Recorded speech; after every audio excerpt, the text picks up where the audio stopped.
Hello. Hi. Yes, I understand I look a little bit different than what you're used to seeing. But that is because, we're doing something different. Since a lot of people have been asking, what do you run in place of this set, and what do you do in this situation where you don't have any DLCs, you don't have access to any of the paid content that you can get in this game? Well, guess what, guys? We have come up with a Walmart budget build. Yes, a Walmart budget build. This is why I look like a funny weirdo today.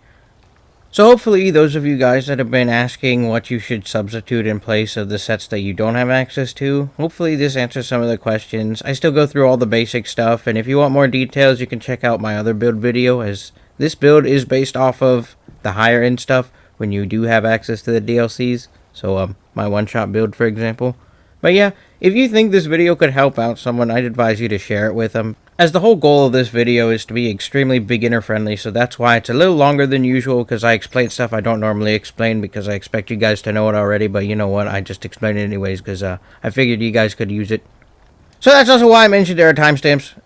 Did I mention that? I don't think I mentioned that. There are timestamps in the description of this video if you want to skip to any part or reference back to anything that I said, so just keep that in mind.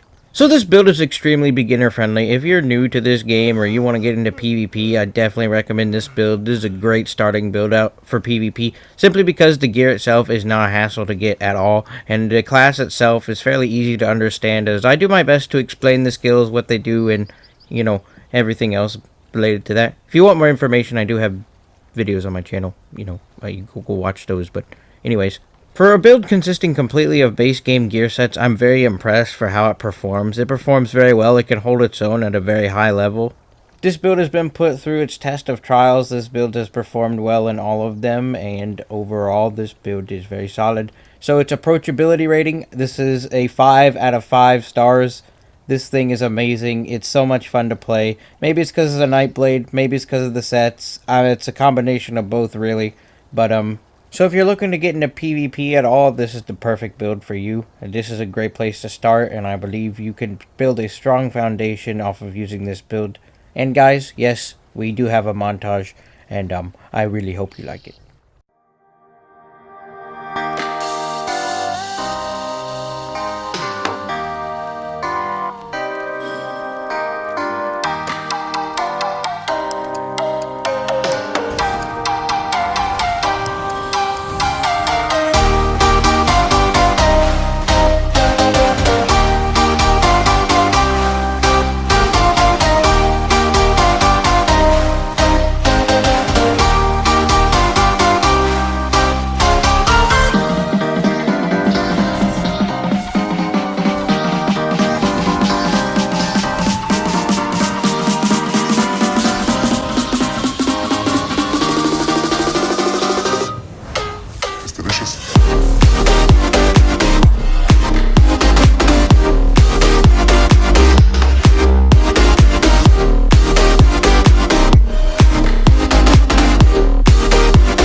There's a nice little triple.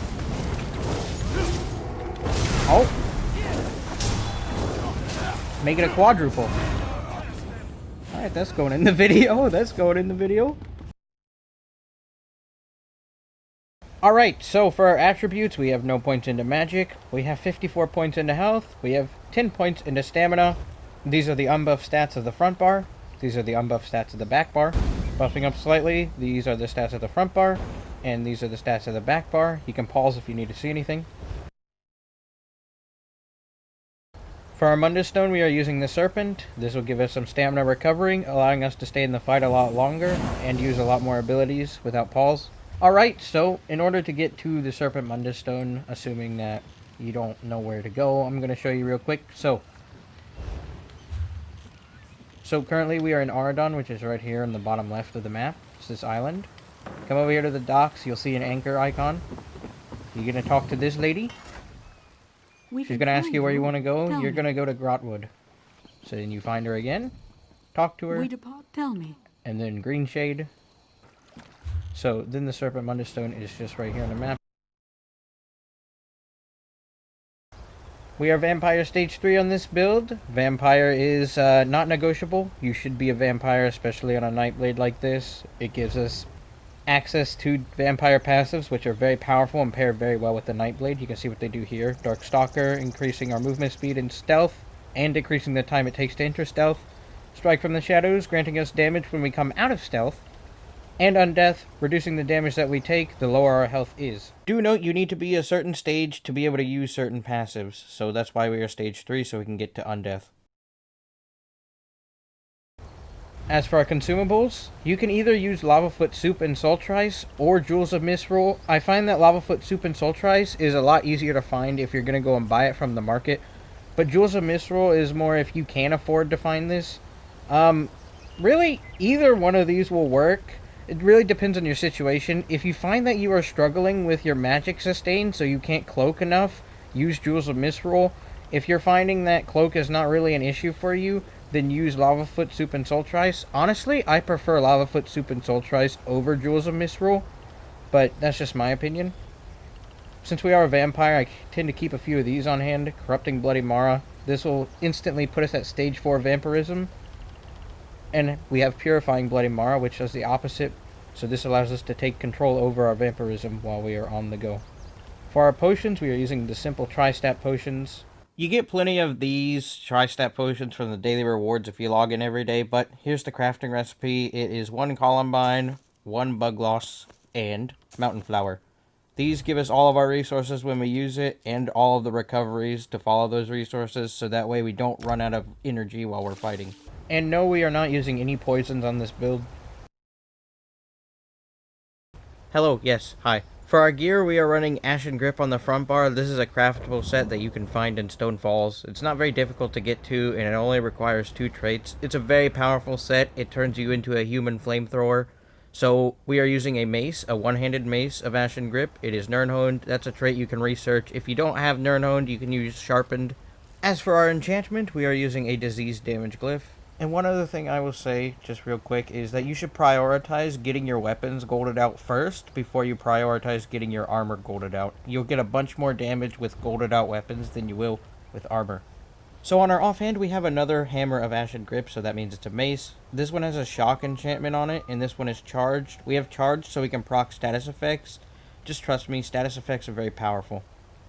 On our back bar, we have a Greatsword of the Trainee. It has an Absorb Stamina enchantment at the moment. I would recommend that you change it to a Berserker Glyph, so that means it gives you damage instead.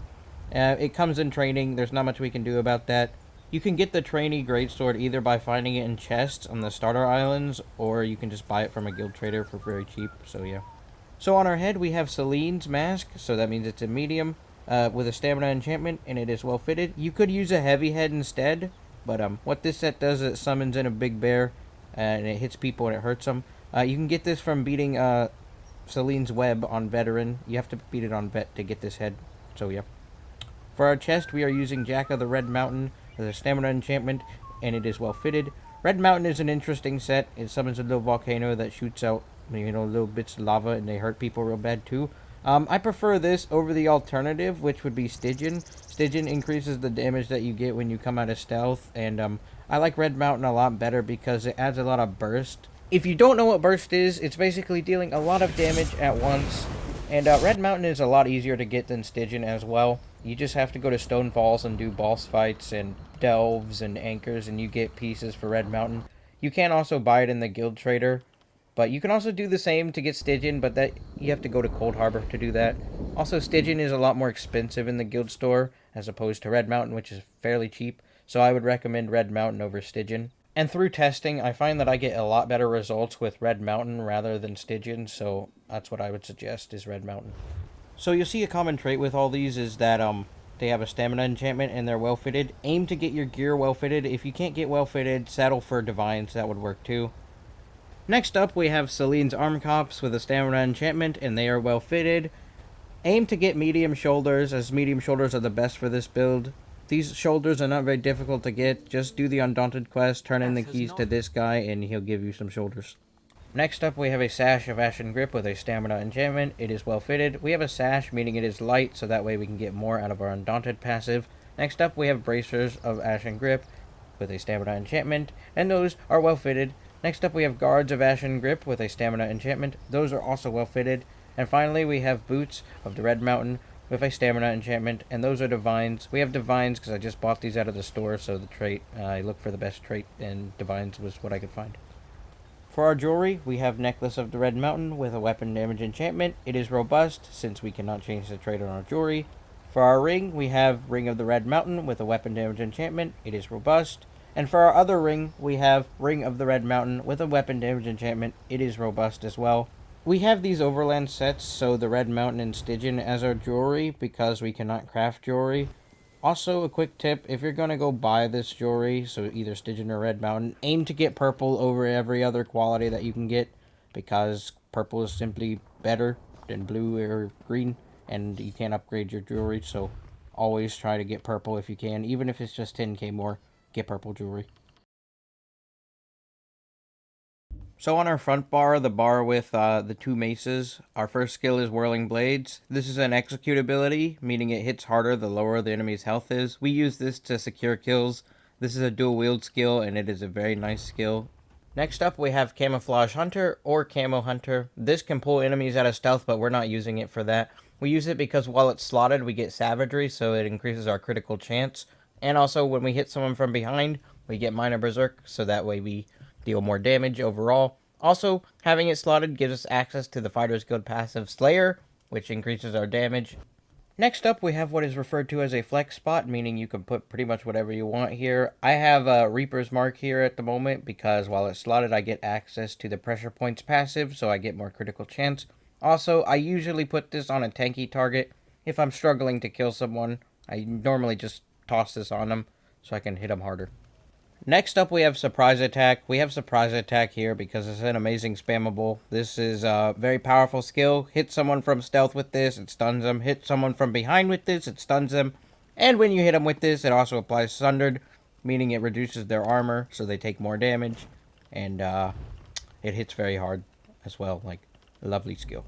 Next up, we have Relentless Focus. Every time you light or heavy attack, you gain some stacks with this, and at 5 stacks, you can use a bow and arrow that hurts really, really bad whenever you hit someone with it. We have Relentless Focus and not Merciless Resolve, because Merciless Resolve is something we cannot sustain as it costs magic, so instead we use Relentless Focus. It still works, it still hits really hard, and it's a very, very, very lovely, lovely skill. For our front bar ultimate, we have Soul Harvest. We have Soul Harvest here. Whenever we use this, we deal 20% more damage to the person we use it on for 6 seconds. Also, we afflict that same person with Major Defile, reducing their healing received, which is very powerful, especially in a meta where healing is literally making you invincible. So being able to reduce that is very powerful. And also to boot, it gives you 10 ultimate per kill. It's a very nice ultimate.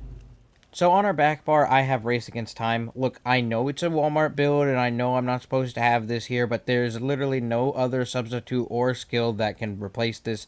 This is a very amazing skill. The closest that you can get is a Lewd in the medium armor skill line, but honestly, just getting Somerset alone for the jewelry crafting traits and race against time is good enough. You can actually get race against time without having to buy the DLC, but you have to wait for the ESO Plus event to come around, and then you gotta just grind out the Sigil Order skill line until you get it. But trust me, it is well worth it. But if you don't have race against time because it's a budget build, just use a loot in its place. You'll get almost similar effects. Next up, we have Resolving Vigor. This is our heal over time. We use this either when we're trying to mitigate damage or we're just trying to restore some health. Next up, we have Leeching Strikes. This is our sustain skill. This is a very nice skill to have, especially so that way you don't run out of stamina. Using this will allow your light and heavy attacks to restore some stamina to you, and when the effect ends, you get a bunch of stamina at the end of it. Next up, we have Rally. It is a very loaded skill. It is a two-handed skill. It gives us major brutality and sorcery, increasing our damage. Gives us minor endurance, increasing our stamina recovery. And it's a burst heal, so we get a lot of health back when we use this thing after it is gone on for a little bit. Next up, we have Shadowy Disguise. This makes us go invisible, and our next attack, used within 3 seconds of this ability being cast, is a guaranteed critical strike. Very good skill, because you can go invisible for 1 second and literally mitigates all damage while you're cloaked. And for our backbar ultimate, we have Soul Tether. This is a very nice ultimate skill. We can use this either defensively or offensively. I tend to use it both ways often. So there are situations where you'd want to use this to get some group kills, and then there are other situations where you use this to get away from people. So if someone is chasing you down and you need to heal real bad, and also you need to stun them so you can get away, use this and it'll do that. Alright, so really quick before we go over the champion points, I limited myself to 300 champion points so I could figure out what I would do with them, pretending we have a low CP, so this is what I came up with. So in the role player tree, which is the green tree, if you on my channel you know I have names for these things, we do both Sustaining Shadows and Steed's Blessing, and putting 50 points into both of those. So in the Sweaty Tree, or the blue tree, we have Tireless Discipline, putting 20 points into those. Then we go over here to Extended Might, and then we go to Piercing, we put 20 points into that. Then we go all the way up here to Master at Arms, and we fully fill this out, as this is a very powerful passive that you should just have because it's direct damage. If you don't know what it does, I have a video on it. Then we have a couple points left, so we go over here to Precision, and we put 10 points into that. So in the Potato Tree, or the red tree, we have 10 points into Sprinter. We have 8 points into Hasty, so that way we can unlock Celerity, which is a passive slottable. We fill this out all the way, as movement speed is king in PvP. Then we come to Hero's Vigor, we put 10 points into that. We come over here to Survivor's Spite, and in Mystic Tenacity, we put another 10 points. Then we come back out, and then we put the rest of our points into Survival Instincts. And as you level up more, go ahead and continue to fill out Survival Instincts for as much as you can. This is assuming, of course, that you're only at 300 CP. I know that's probably unrealistic for what this is, but you know what? We needed a baseline, so I picked 300 CP, as that's something I could work with. If you have more than 300 CP and you want to know where to put your points, just go to my most recent build video, my one-shot stamina Nightblade build, and check out the CP there. They're pretty much the exact same across both builds. So, if you've been around my channel and you've seen some of my build videos before, you know we have this section called Combat Stuffs. This is where we talk about the rotation, and this is where we discuss some things like do's and don'ts, how to make smarter decisions, and what to look out for. So let's start with the rotation. So, you start by buffing up, of course, getting all of your skills going, and then you go into stealth, you cloak, you get behind your opponent, fully charged heavy attack into a surprise attack, and then you just repeat that a few times until they're low enough, and then you spin on them. Most of the time, that should do the job. If not, then it's time to get real fancy. So you're gonna have your Soul Harvest ready to go, and you're also gonna have your Merciless ready to go. And then what you're gonna do is you're gonna hit your Soul Harvest, and then you're gonna use the bow from Merciless, and then you're gonna do a lot of damage. And if that doesn't kill him, well, then you just repeat step 1. Light attack, surprise attack, light attack, surprise attack, or heavy attack, surprise attack. Up to you. I like the heavy attack, surprise attack, but they both have their benefits. Stop!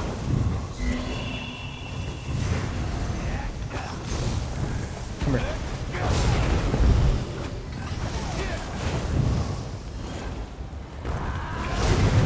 Did I get him? No? How about this? Yeah, that'll do it. So when it comes to dealing with a multitude of enemies, I just say wait until you know you have a good opportunity to deal damage. Don't get too greedy. This goes for every build pretty much. If you're going to be fighting outnumbered, know when the right time to go offensive is and know when you should be playing defensive. But let's talk about what that looks like. So playing defensive on this build looks like keeping yourself in stealth and using cloak very aggressively when you're outnumbered. But more than likely, if you're fighting outnumbered, at least one person's going to have some sort of reveal, like some sort of pull you out of stealth thing. So you need to know how to fight outside of cloak as well. So this is where your heals and soul tether come into play. So you just need to make sure you're on top of your heals, and while you're healing, you need to be making sure that you are breaking line of sight with your enemy so that you're not taking damage from them.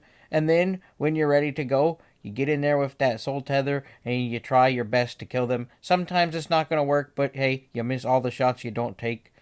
And another big thing I can't stress enough is to just not overextend. What overextending looks like is it's just tossing yourself out there thinking that you can do it. No, it's being out and away from cover and not keeping yourself in a place where you know you can hunker down and fight back, outnumbered at least. It's like this right here. This is an example of overextending. I got too greedy. I really wanted that guy dead, but I killed myself in the process, and I could have had a clip, but I just wanted that kill so bad that I sacrificed myself. That's what overextending looks like. Do not do that. Prioritize your well-being over one kill. Like, daggum, it's not worth it, and you'll be a lot better off.